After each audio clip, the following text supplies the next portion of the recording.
Hey kids, up for another Christmas story? Today's story is called Monsters Inc. Christmas Laughs. Mike Wazowski, the green one-eyed monster, was on the Monsters Inc. laugh floor. He couldn't keep from looking at the laugh meter. It showed all the laughs the monsters had collected by telling kids jokes. The laughs were turned into energy for the city of Monsteropolis. Monsters Inc. had always been able to collect enough laughs to make sure the monsters never had to worry about losing power. But with Christmas around the corner, it seemed as if more and more kids were on vacation. That made it harder to collect laughs. Mike worried that there wouldn't be enough power to light up the Christmas tree in the city center. It was a Monsteropolis tradition that everyone looked forward to. "Come on, monsters," he called out. "Think funny." Now, Mike watched one monster go through a child's closet door. When he came back onto the laugh floor, Mike looked at the canister that collected laughs. It wasn't even half full. Just then, Sulley showed up. The big furry blue monster was the president of Monsters Inc. He was also Mike's best friend. "How's it going, Mike?" asked Sulley. Fine. Now, Mike answered nervously. He didn't want his boss to know they were running short on laughs. "That Christmas tree will be lit up in no time." Mike saw Sulley peek over at the laugh meter. "I bet there are a lot of kids who are," Sulley started. "No time to talk, buddy," Mike cut him off. He guided Sulley toward the door. "Gotta get back to work and collect those laughs." "Okay," said Sulley. "See you later." As soon as Sulley left, Mike called out again. Let's go, collect those laughs. Christmas is just around the corner." The monsters worked even harder at being funny and entertaining. One monster even juggled 7 plates to put another plate on his head. The kid watching it broke into giggles and clapped wildly. The laugh canister quickly filled up. George, a big furry orange monster, went through another child's door. He sat on a stool next to the little girl's bed, holding a microphone in one hand. "Hey, is this thing on?" "Hello," George said, tapping the microphone. "Ready to have some laughs? Good, because I have a great one. Why did the monster eat a light bulb?" "Why?" the child asked. "He needed a light snack," George exclaimed, and the little girl, he roared with laughter. Wait, I have more," he told another joke that sent the child into giggles. On the laugh floor, Mike watched the canister outside the door fill up. "Nice work," Mike said when George had finished. "Thanks," George said. He and Mike looked up at the laugh meter on the wall. It was growing steadily, much to everyone's delight. The two monsters looked at one another and smiled. "We might actually make our goal," Mike said.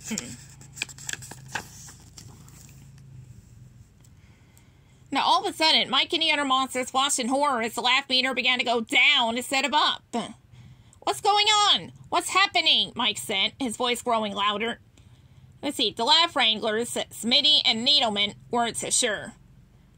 "This has never happened before," said Smitty, the head wrangler. "Well, don't just stand there.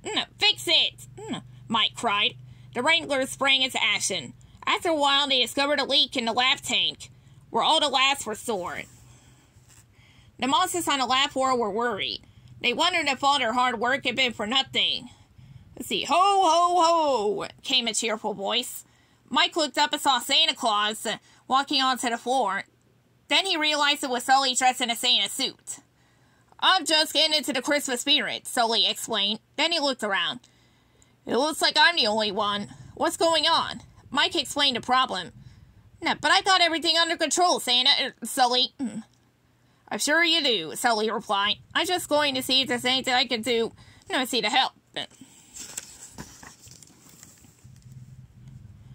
Sulley followed Mike into the basement of Monsters Inc., where the laugh wranglers were hard at work. Everyone wanted to get the laugh tank fixed as soon as possible. The time was running out.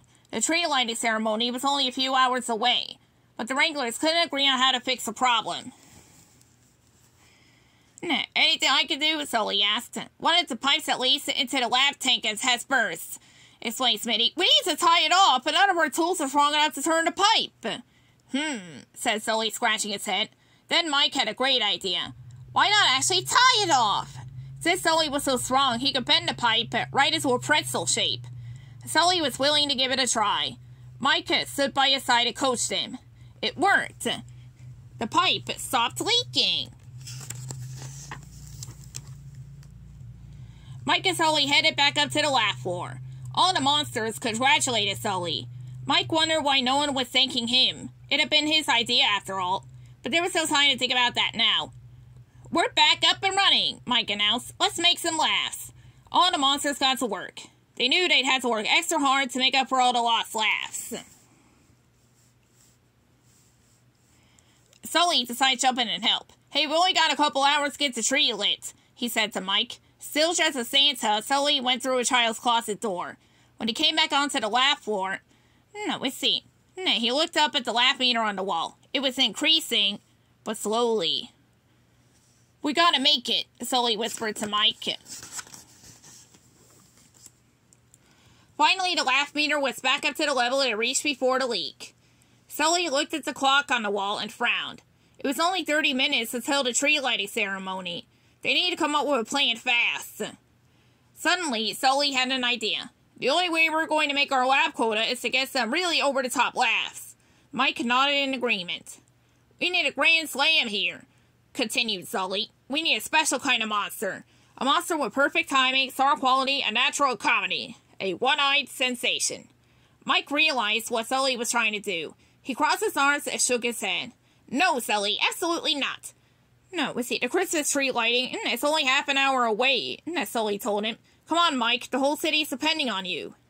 That was all Mike needed to hear. "You're right, let's do it," he said. "But you're coming with me." Sully and Mike went through a door together. Sully was still dressed as Santa, and Mike had dressed up as an elf. To their surprise, a sleepover was going on. Mike started with some of his best jokes. "Hey, Sully, I've got to walk 25 miles to get home." "Why do you take a train?" Sully asked, playing along.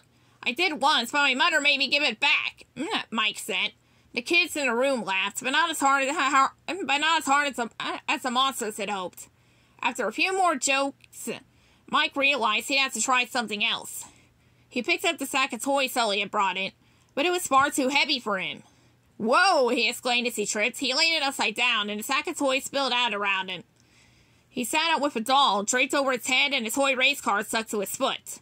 The kids roared with laughter. They begged for more, and Mike happily tumbled and tripped for them again. Whoops. Mike and Sully made it back. Made it back onto the laugh floor in time to watch the laugh meter hit its limit. At the tree lighting ceremony, Mike and Sully stood proudly in the front of the crowd.